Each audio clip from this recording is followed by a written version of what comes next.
TikTok horta wuxuu naga soo galay dhinaca China waxaa la sameeyey 2016 September wuxuu ahaa markaa tijaabo waa video waa la duubaa wuxuu ka dheer yahay Snapchat uu gaaban laakiin isagu wuxuu leeyahay longer video wuu nagu cusub yahay Mareykanka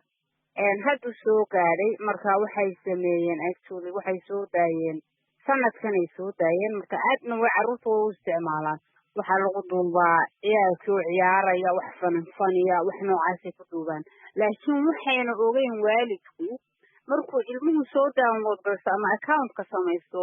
by default waxa weyn privacy ma laha meel kasta laga daawanaya qof kasta message ku soo diri kara ilmihiina hadduu yar yahay wixii uu garanayn marka waxa loo baahan yahay waalidkiisi inuu safeguard u noqdo ka ilaaliyo waxan khatar bay ku tahay ciyaalkii way cid kasta soo gali karta cid kasta soo download garaysan karta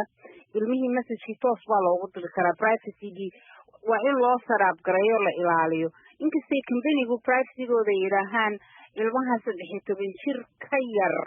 looma ogola haddana ilmuhu been buu sheegi karaa markuu download garayso ama uu registration sameeyo daadu been ka sheegi karaa daadu been ka sheegi karo oran karo 16 baa waxay moogtahay marka qof kasto TikTok-gan haysta mar haddaad adigii soo download garaysatid waa la soo arkayaa xuduud mare waa la soo arkayaa privacy ma waa privacy waa inaad ogaatid oo safe garaysid by default markaad soo download garaysatid cid kasta ku arkaysa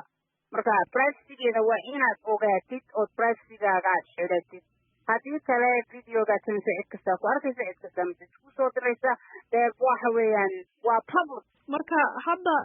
dawladdii Mareykanka walaac badan bay ka muujinayaan Congress-ka dalkan Mareykanka waxa walaac weyn bay muujinayaan oo leeyihiin TikTok-gan naga soo galay dalka Shiinaha wuxuu maamulanayaa carruurteennii dalka joogtay buu gacantii kula jiraa marka raad intee la eg bay dawladda Shiinaha ku yeelan kartaa carruurtii Mareykanka joogtay iyo guud ahaan kuwa caalamkaba wallahi wax badan bay ku yeelan kartaa way ciyaalka wax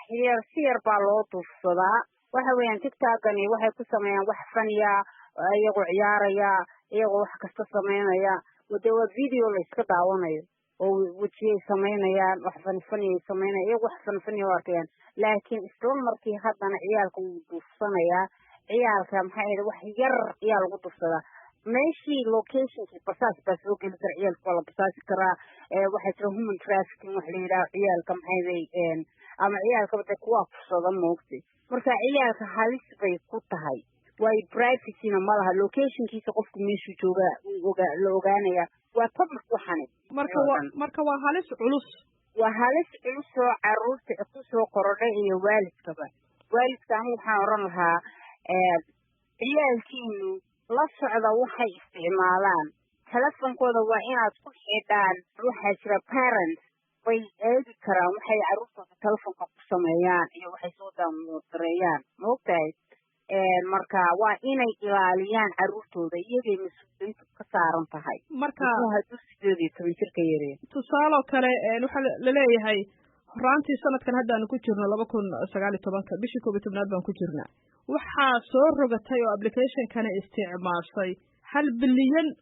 oo goor baa la soo download gareysay oo la soo rogtay oo adduunka oo dhana bishii hadda la soo dhaafay oo keliya 5 milyan oo goor ayaa la soo rogtay baa la leeyahay oo ku soo korortay dadka isticmaala TikTok-gani maxay xawliga intaa la eg ugu socotaa aaladani wuxuu ugu socdaa wuu cusub yahay wuu ka cimri yar yahay Facebook-ga Snapchat-ka wixii cusub caalamka jecel wuuna ka cimri dheer videoga marka la duubo wuu ka dheer yahay video dheer baad ku duubi kartaa daqiiqado dheer soconaya daqiiqado dheer soconaya Snapchat wuu gaaban yahay wuuna ka cimri yar yahay waa wixii cusub caalamka jecel marka dadka saasay ugu wada daateen laakiin halis bay ku tahay carruurta yaryar dhibaatada ama khalalaasaha ay carruurta dalka Mareykanka gelin karto dawladda Shiinaha intee bay la eg tahay wax badan walaalo meelo badan bay ka soo galaan dee waxa weeyaan waxa ka dhexeeya dagaal siyaasadeed moogtahay ay dee hoosta iskaga soo galaan dagaal badan baa super powerka ka dhexeeya saad u ogtahay dee Ruushka iyo Shiinaha iyo laakiin qofkii sameeyey dad company-gii sameeyey waxay u sameeyeen like Facebook oo kale Snapchat oo kale laakiin uu ka duwan yahay privacygiisii baa xun carruurtii buu halis ku yahay waxaan oran lahaa ogaada ilmihiinu wuxuu sameeyo telefonkoodana controla waxyaabo badan oo halisaba adduunkan yaala oo maxay ahayd oo kamid tahay dee applicationadan la sameynayo maxay ahayd ciyaalkii lagu ugaadhsanayo anu waxaan u arkaa in applicationada noocan hadee in ciyaalkii lagu ugaadhsanayo mawti anigu markaan iskuulka tegi jiray dee librarygan tegi jiray wax ka akhrisan jiray maanta wax kastaba waa online oo dee halkaas ayaad ka akhrisanaysaa marka ciyaalkiina waxaan odhan lahaa ilaaliya oo ka warhaya waxay qabtaanba tallaabo ula socda telefonka privacygooda waa inaad ku xidhataan waa inaad ogaataa carruurtiina waxay samayso